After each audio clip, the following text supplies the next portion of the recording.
Cassandra Cassie Monroe, 28, wakes up to the sound of notifications. Her phone screen glows with numbers that would make most people dizzy. Instagram, 4.2 million followers. TikTok, 6.8 million followers.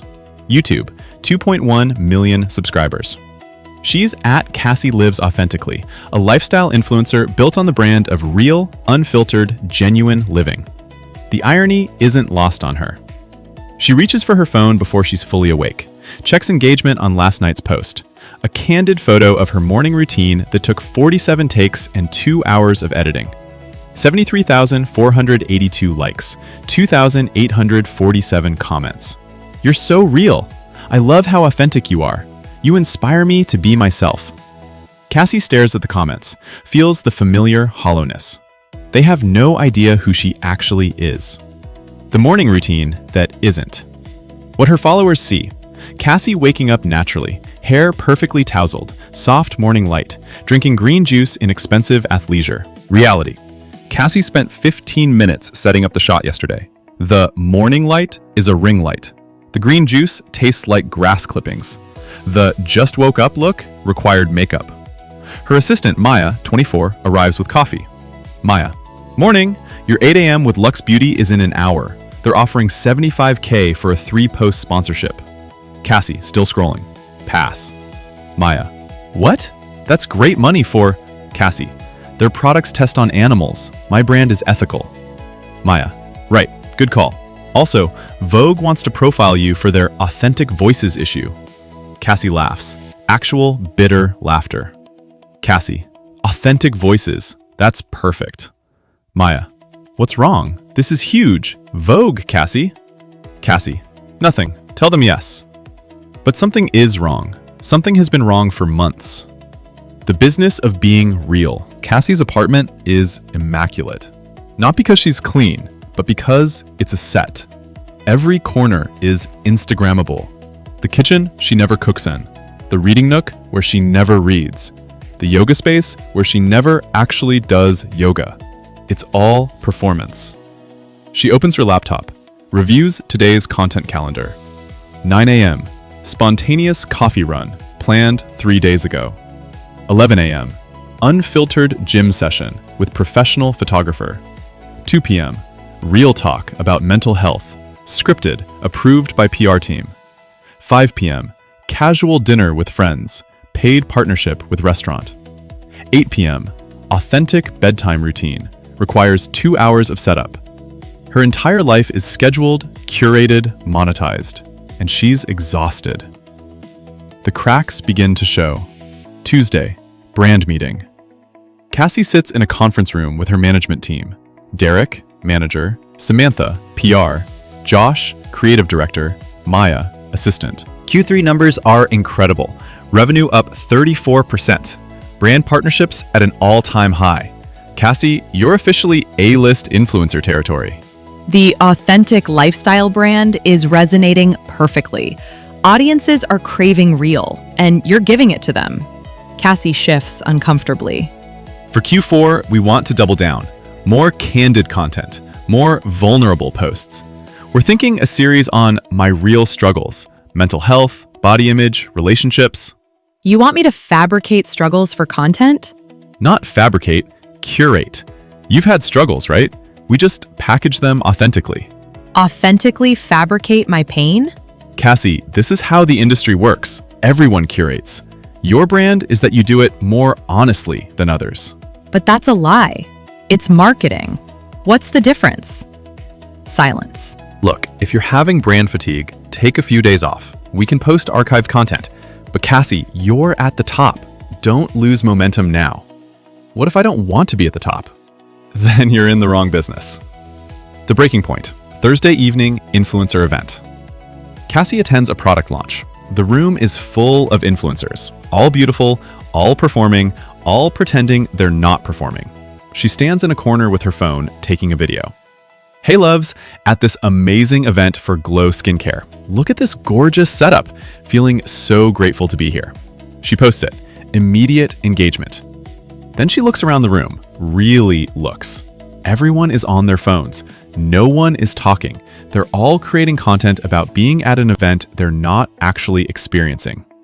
Influencer number 1. Oh my God, I'm having the best time with my girls. She's alone. Her girls are doing the same thing 10 feet away. Influencer number 2. Taking selfies. Serving looks. Feeling confident. She takes 47 photos. Deletes 46.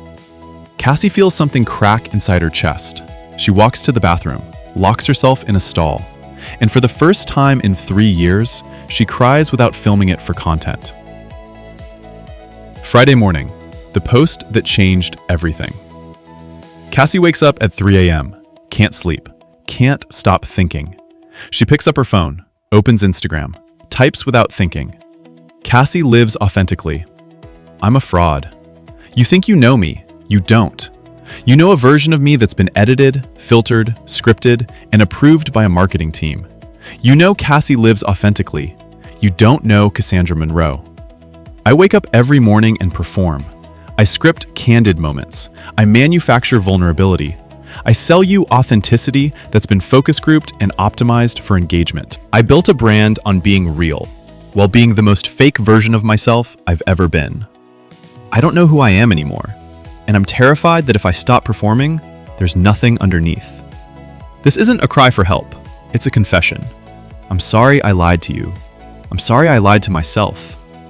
Her finger hovers over share. This will destroy everything. Her brand, her income, her career, her identity. She posts it anyway. The fallout begins immediately. 3:47 a.m. The post goes viral. 100,000 likes in 4 minutes. 4:23 a.m. Derek calls. She doesn't answer. 5:15 a.m. The post has 1.2 million likes. Comments flood in. This is the most authentic thing you've ever posted. The irony. Influencers are all fake. Finally, someone admits it. Don't apologize. You gave us what we asked for. This is a publicity stunt. I knew it was all fake. You're so brave for this. 6 a.m. Her phone won't stop ringing. Derek, Samantha, brand partners, news outlets, everyone wants a comment. 7:30 a.m. Maya arrives panicked. Maya, Cassie, what did you do? Derek is losing his mind. 3 brand deals pulled out already. Your PR team is crafting a walkback statement. Cassie, no. Maya, what? Cassie, no walkback, no statement, no damage control. I meant what I said. Maya, then you just ended your career. Cassie, good. Maybe I can finally figure out who I am without it. The emergency meeting. Friday, 2 p.m. Derek's office. The entire team assembled. Grim faces. Crisis mode. Derek. Cassie, we need to talk damage control. That post... Cassie. Was honest. For once. Samantha. Honest isn't on brand. Your brand is aspirational authenticity. You just told 4.2 million followers it was fake. Cassie. Because it was. Was or is? Because if you're pivoting to radical honesty, we can work with that. Make it a rebrand. The real Cassie or something. Lean into the deconstruction. You want to monetize my breakdown? Why not? Mental health is huge right now. Vulnerability sells. I'm done. Done with what? This. All of it. The performing, the curating, the selling my soul for engagement. I'm deleting my accounts. Don't be dramatic. You're upset. Take a week off. I'm not being dramatic. I'm finally being real. And the real me? She doesn't want this life. You have contracts, obligations. You can't just walk away. Watch me. Cassie, if you do this, you're throwing away millions of dollars, your entire career, your identity. My identity? Derek, that's the whole point. I don't have an identity. I have a brand, and I don't know the difference anymore. So what are you going to do? Work at Starbucks? You've been at Cassie Lives Authentically for 5 years. That's who you are. No, that's who you made me. And I want to find out who I actually am. She walks out. The silence. Cassie turns off her phone. All of it. No Instagram, no TikTok, no email. Radio silence.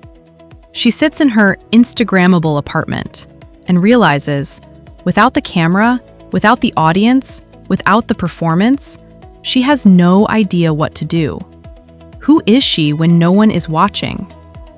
She walks to her bathroom mirror, looks at herself, really looks. No ring light, no filter, no angle, just Cassandra Monroe. And she doesn't recognize the woman staring back. Who are you? No answer.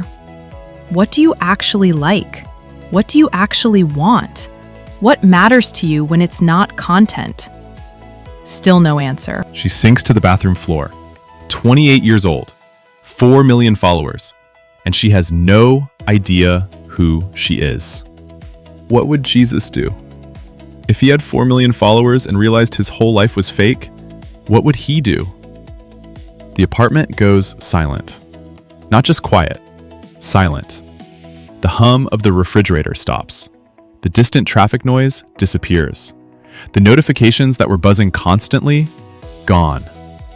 Cassie looks up from the bathroom floor. The light has changed.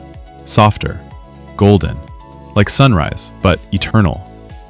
Voice from the living room. He'd walk away from it all. And he did. Cassie stands slowly, walks out of the bathroom. Jesus sits on her couch. Not the Instagram aesthetic Jesus with perfect hair and glowing robes. Real Jesus. Carpenter's hands, dust on his sandals, eyes that see everything. This isn't real. I'm having a breakdown. The stress, finally. You're having a breakthrough. There's a difference. Who are you, Jesus? You know who I am. You called out to me 30 seconds ago, asked what I would do with 4 million followers and a fake life. Cassie, that was rhetorical. Jesus, was it? Or were you finally asking a real question for the first time in years? Cassie, sinking onto the couch. I'm losing my mind. Jesus, no, you're finding it. You've been lost for 5 years. This is the first moment you've been found. Cassie, I don't understand. Jesus, leaning forward. Cassie, you built an entire identity on being watched. And now you don't know who you are without an audience. So I'm here to show you what I did when the world wanted to make me into something I wasn't. Cassie, you're Jesus? Jesus, I am. And you're Cassandra. Not at Cassie Lives Authentically, Cassandra. Do you remember her? Cassie's eyes fill with tears. Cassie, no, I don't think I do. Jesus, then come. Let me show you who she was always meant to be. He extends his hand. Cassie stares at it. Scarred, calloused, real. Cassie, where are we going? Jesus, to moments that matter, so you can see the difference between fame and purpose, between image and identity, between performance and presence. Cassie takes his hand. The apartment dissolves. Jesus and identity, the temptation in the wilderness. They're standing in a desert, blazing sun, sand, rocks, the smell of heat and emptiness. Cassie, where are we? Jesus, the wilderness, 40 days after my baptism. Watch. In the distance, a younger Jesus, thin, exhausted, weathered by weeks of fasting, sits on a rock. Then a presence appears, not visible, but felt. The tempter. Devil, voice smooth, persuasive. If you are the Son of God, command these stones to become bread. Young Jesus, voice hoarse but steady. Man does not live by bread alone, but by every word that comes from the mouth of God. Then prove it. Throw yourself from the highest point of the temple. The angels will save you. Everyone will see. Instant credibility, instant following. Do not put the Lord your God to the test. The scene shifts. They're on a high mountain. Below, all the kingdoms of the world spread out like a panorama. All of this can be yours. All the kingdoms, all the power, all the influence. Everyone will follow you. You'll have the biggest platform imaginable. Just bow down. Just compromise once. Standing me, Satan. Worship the Lord your God and serve him only. The devil vanishes. Angels appear, ministering to Jesus. Present Jesus and Cassie watch the scene fade. He offered you everything, all the kingdoms, the ultimate platform. Yes. And you said no. Jesus, because my identity wasn't famous rabbi or popular leader. My identity was Son of God, and that identity didn't need a platform. It needed obedience. Cassie, but you could have reached so many people. Jesus, by compromising who I was? By building my ministry on a lie? Cassie, the devil offered me influence without integrity, A following without faithfulness. Success without my soul. It's the same offer every influencer faces. Cassie, I took it. Jesus, I know, but you're here now. Come. The crowds want to make him king. The scene shifts. They're on a hillside. Thousands of people. The smell of fish and bread. The feeding of the 5,000. Younger Jesus has just performed the miracle. The crowd is ecstatic. Man in crowd. This is the prophet, the one we've been waiting for.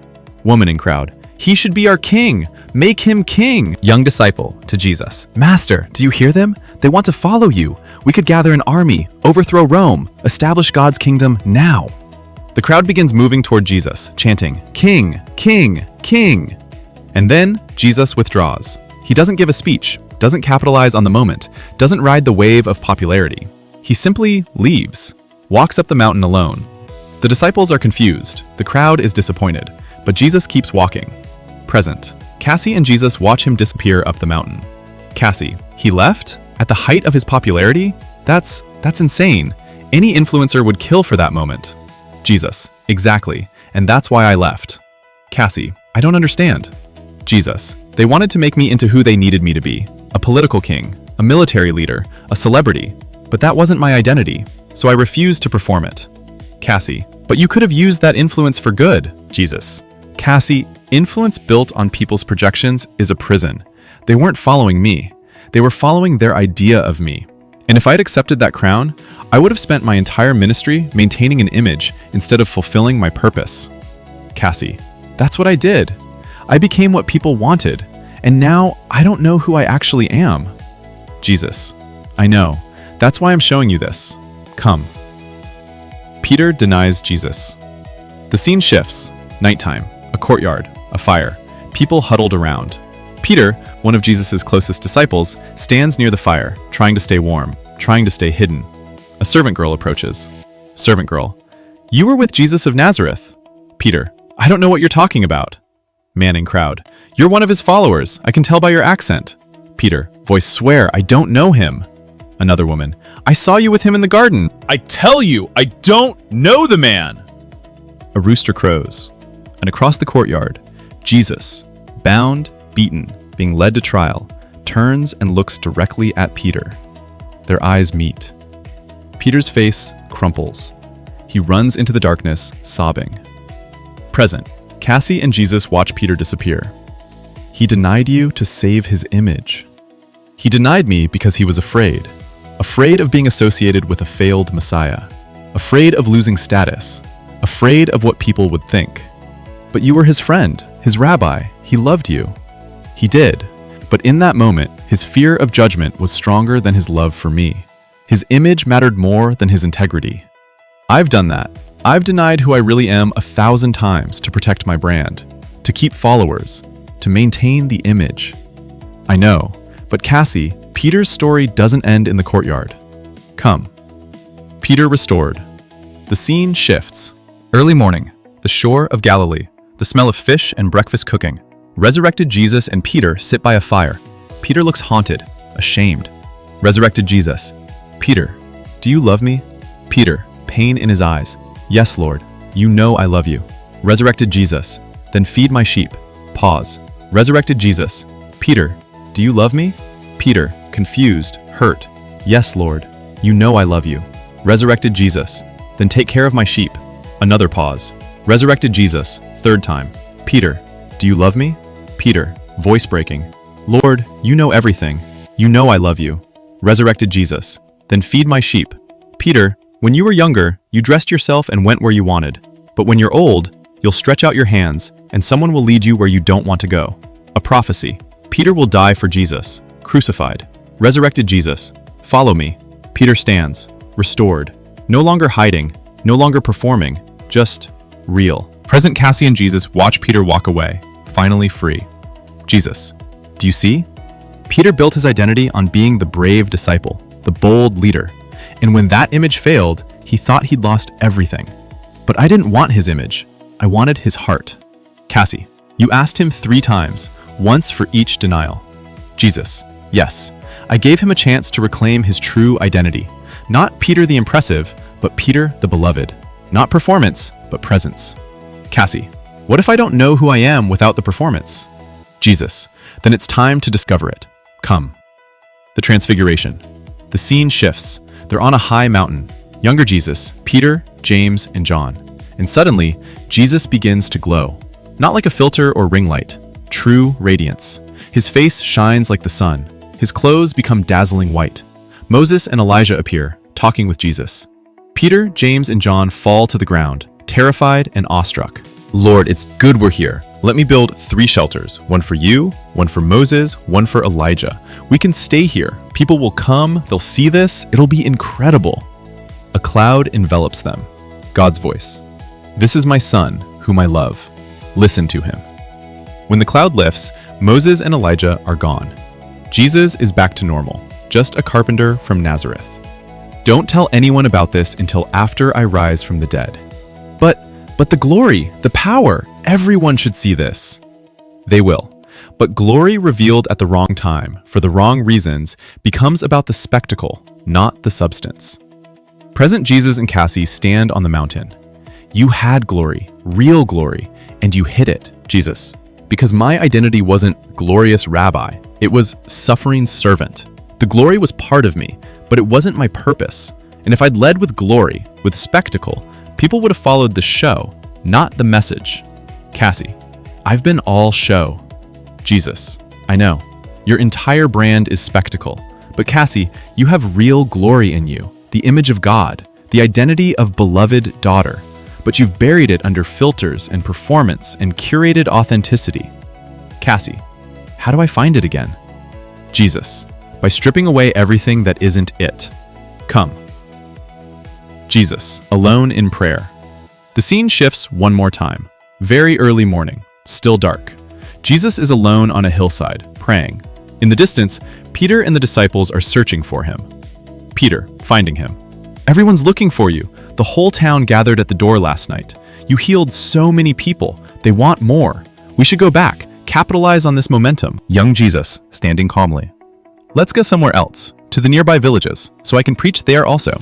That's why I came. Peter, but the crowds. Young Jesus, will follow me for the wrong reasons if I'm not careful. Peter, I didn't come to be famous. I came to be faithful. Present Jesus and Cassie watch the scene fade. Jesus, every morning I withdrew. Every time the crowds got too loud, I disappeared. Not because I didn't care about people, but because I knew my identity came from the Father, not from followers. Cassie, I get my identity from followers. Every like, every comment, every view, that's how I know I exist. Jesus, and when they disappear, when the algorithm changes, when someone more interesting comes along, who are you then? Cassie, no one. I'm no one. Jesus, that's a lie. You're Cassandra Monroe, daughter of God, made in his image, loved unconditionally, called to purpose. You were someone before the first follower. You'll be someone after the last one. But you'll never discover who that someone is if you keep performing. I'm so scared. Jesus, I know. But Cassie, what are you more afraid of? Being unknown or staying lost? The mountain dissolves. They're standing in a place beyond place. Light, peace, timeless. Jesus, let me ask you, who do you want to be? I don't know anymore. Jesus, then let me ask differently. When you were a child, before the followers, before the brand, before you learned to perform, who were you? Cassie closes her eyes, thinks. Images flood back. Cassie at 8, reading books for hours, getting lost in stories.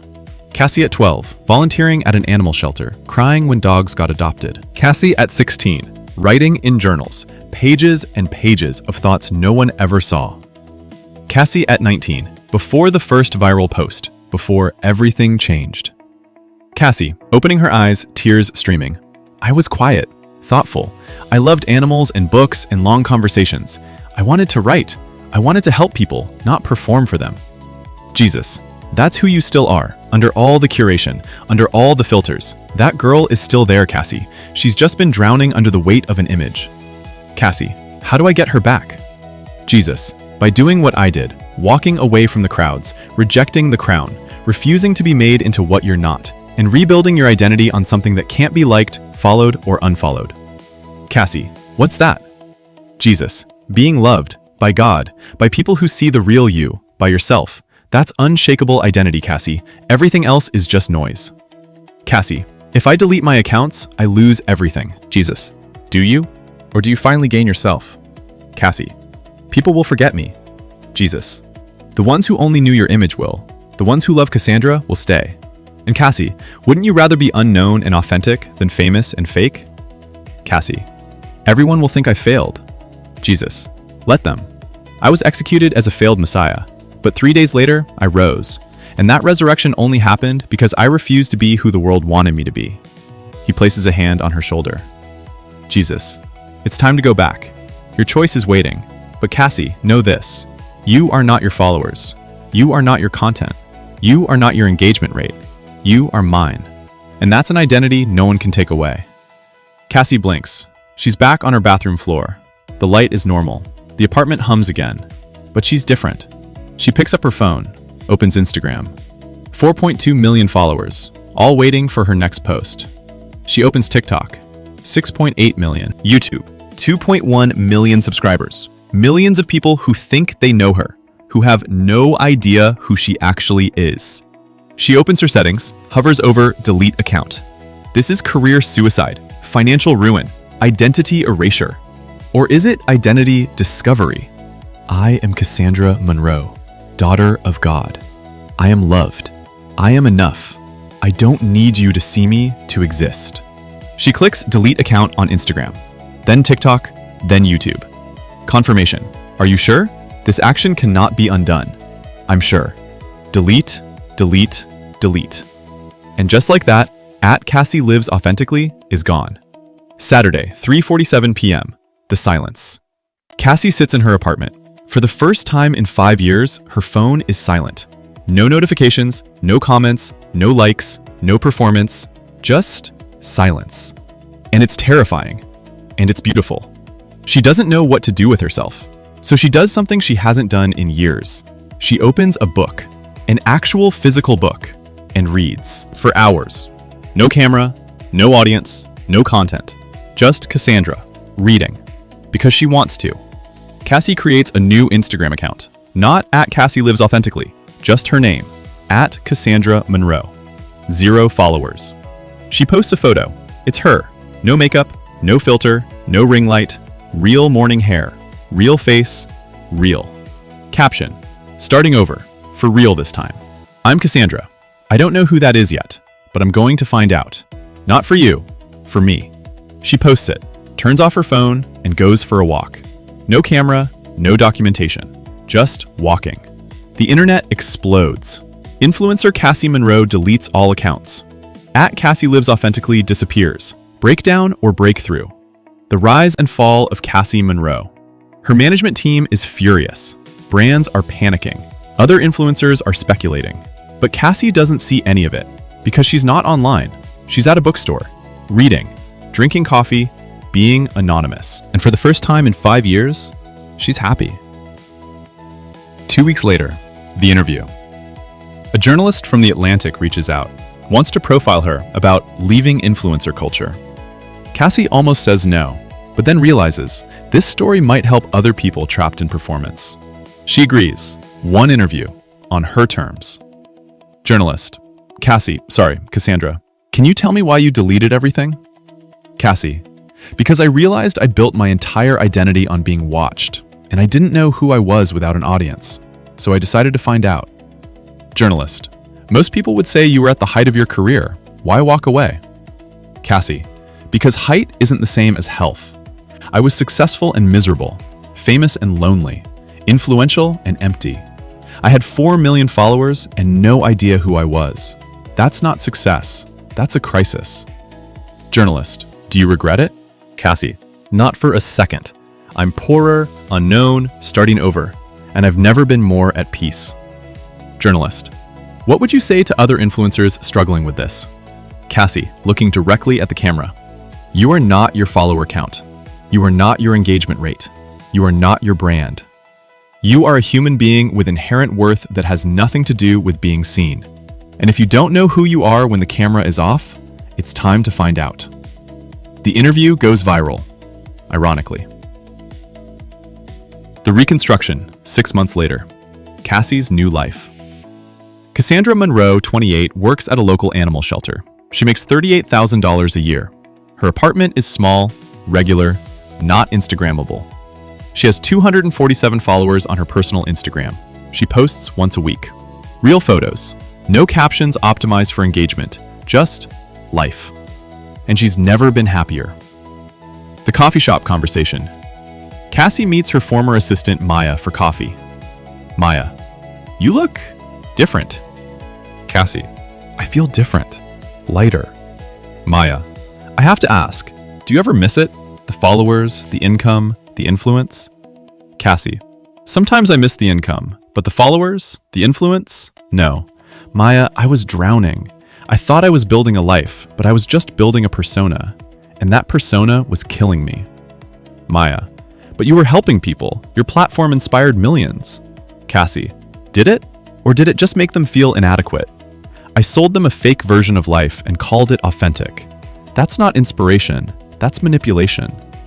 Maya, so what now? You work at an animal shelter forever? Cassie, maybe. Or maybe I'll write, or teach, or something completely different. The point is, I'm discovering what I actually love, not what gets engagement. Maya, you really don't regret it? Cassie, Maya, for 5 years I was at Cassie Lives Authentically, and I was miserable. Now I'm just Cassandra, and I'm free. 1 year later, the book. Cassie writes a book, Unfiltered, My Journey from Influencer to Human. It's honest, raw, unflinching about the toxicity of influencer culture, the addiction to validation, the emptiness of fame. It's published by a small press. It doesn't make her rich, but it resonates. She does a small book tour, coffee shops, bookstores, libraries, intimate conversations with people struggling with the same things. At one event, a young woman approaches. I followed you, Cassie Lives Authentically, and I always felt like I wasn't good enough, like my life was boring compared to yours. I'm sorry, that was never my intention, but that was the effect, and I'm sorry. But when you deleted everything and posted that confession, it changed something for me. I realized I was doing the same thing, performing my life instead of living it. I deleted my accounts too. How do you feel? Terrified? Free? Both. Cassie, yeah, that sounds about right. The transformation, 5 years later. Present day, Cassandra at 33. Cassandra Monroe is no longer an influencer. She's an author, speaker, and therapist, specializing in digital wellness and identity formation. She has 3,200 followers on Instagram. She doesn't care. She's married to Daniel, a teacher. They met at a bookstore. He'd never heard of @Cassie Lives Authentically. He just knew Cassandra. She's written 3 books, runs workshops on finding identity beyond the screen, helps teenagers and young adults navigate influencer culture. And she's happy. Actually, genuinely, deeply happy. The speaking engagement. Cassie is invited to speak at a social media conference. The irony isn't lost on her. The room is full of influencers, content creators, brand managers. 5 years ago, I was where many of you are now, successful, verified, making great money, and completely lost. The room is silent. Cassie, I thought my identity was my follower count. I thought being seen meant I mattered. I thought influence was the same as purpose. I was wrong. She clicks to a slide. 2 photos side by side. Left, @Cassie Lives Authentically, at her peak. Perfect makeup, professional lighting, curated smile. Right, Cassandra today. No makeup, real smile, real life. Cassie, the woman on the left had 4.2 million followers and hated herself. The woman on the right has 3,200 followers and loves her life. Which one would you rather be? Hands start to raise. Influencer number 1. But how do you make money if you're not building a platform? Cassie, I make enough. I'm not rich, but I'm comfortable. More importantly, I'm not selling my soul for engagement. My work has meaning because it comes from authenticity, not performance. Influencer number 2. Do you ever regret deleting everything? Never. Deleting my accounts was the best decision I ever made. It forced me to discover who I was without applause. And that person? She's so much better than the brand. What if your whole identity is your platform? What if you don't know who you are without it? Then you're exactly where I was. And I'd ask you, do you want to spend your life maintaining an image? Or do you want to discover your actual identity? After the talk. A young influencer approaches. She's maybe 22, eyes red from crying. That was me, the question about identity. My entire sense of self is my TikTok. I have 2 million followers, and I'm miserable. What's your name? Olivia, but everyone knows me as @OliviaEveryday. Who's Olivia? I don't know. Then maybe it's time to find out. You don't have to delete everything like I did, but you do have to ask, who am I when no one's watching? Olivia, what if there's nothing there? Cassie, there is, I promise, but you'll never find it if you keep performing. Olivia, how do I start? Cassie, turn off your phone for 24 hours. Don't post, don't check, don't perform, and see what happens. See who shows up when the audience leaves. The legacy, 10 years later. Cassandra at 38. Cassandra Monroe runs a nonprofit, the Authentic Self Project. It helps young people navigate social media, build healthy identities, and resist the pressure to perform. She's trained hundreds of therapists, published 5 books, changed thousands of lives. And she's still happily obscure. Her Instagram has 8,000 followers. She doesn't care. The full circle moment. Cassie receives an email from Derek, her former manager. She hasn't heard from him in 10 years. Email. Cassandra, I know we didn't leave on good terms. I was angry when you walked away. Thought you were throwing your life away, but I've been watching from a distance. Your books, your nonprofit, the lives you're changing. I wanted to say, you were right. I was wrong. I spent the last 10 years building influencers, making them famous, making them rich, and watching them crash and burn. Addiction, depression, suicide. The industry eats people alive. What you did, walking away at the peak, I thought it was career suicide. Now I realize it was self-preservation. You didn't fail. You succeeded at something more important than being famous. You succeeded at being real. I'm sorry I couldn't see it then. Derek. Cassie reads it 3 times, then replies, Derek, thank you for this. It means more than you know. You didn't know any better. None of us did. We thought influence was the goal. We didn't realize it was a trap. I hope you found peace. I hope you're helping people build identities, not just brands. Take care, Cassandra. She sends it, closes her laptop, and goes for a walk with her husband. No camera, no documentation, just living. The letter to her younger self. Cassie writes in her journal, the one no one will ever see. Dear 28-year-old Cassandra, I know you're terrified. I know deleting those accounts feels like dying, like erasing yourself. But here's what I wish I could tell you. You're not erasing yourself. You're finally revealing yourself. That girl you buried under filters and performance and curated authenticity, she's still there. And she's so much better than @CassieLivesAuthentically ever was. In 10 years, you'll be happier than you ever imagined. You'll have work that matters, love that's real, peace that doesn't depend on notifications. You'll have 8,000 followers instead of 4 million, and you won't miss a single one of those 3,992,000, because you'll finally know who you are, not who the algorithm says you are, not who brands want you to be, not who followers project onto you. Just Cassandra, beloved, enough, free. That's worth more than all the followers in the world. With so much love, your future self. She closes the journal, smiles, and goes to make dinner. Just a regular Tuesday. No content, no performance, just life. The principal. Cassie at 50. Cassandra Monroe, 50, is keynoting at a university. Her hair is graying. Her face has lines. She's never looked more beautiful. When I was 28, I had 4.2 million followers. When I was 29, I had 0. Today, I have about 12,000, and I've never been richer. She pauses. Not rich in money, though I'm comfortable. Rich in identity. Rich in peace. Rich in knowing that I matter whether anyone sees me or not. She clicks to her final slide, a quote. For what will it profit them if they gain the whole world but forfeit their soul? Matthew 16:26. Cassie, I almost forfeited mine for followers, but someone showed me, you are not your image. You are not your audience. You are not your brand. You are a beloved child of God. And that identity, no algorithm can touch it. The auditorium erupts.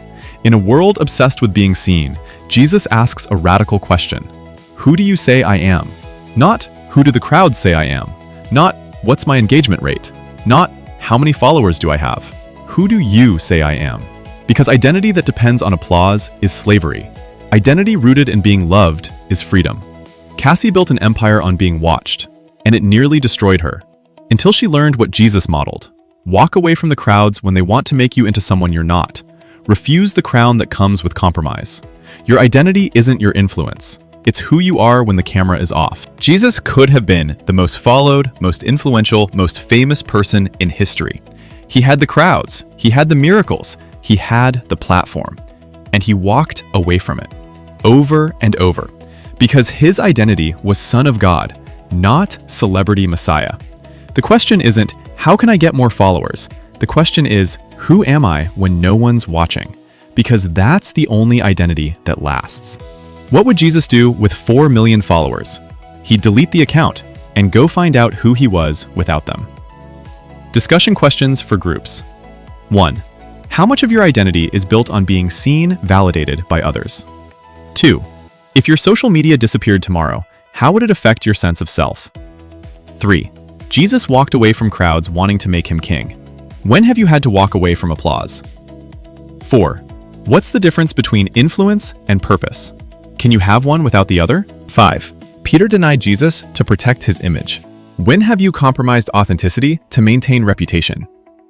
6. Cassie asked, who am I when no one's watching? How would you answer that for yourself? 7. Jesus withdrew regularly to pray alone. When was the last time you were truly alone? No phone, no distractions.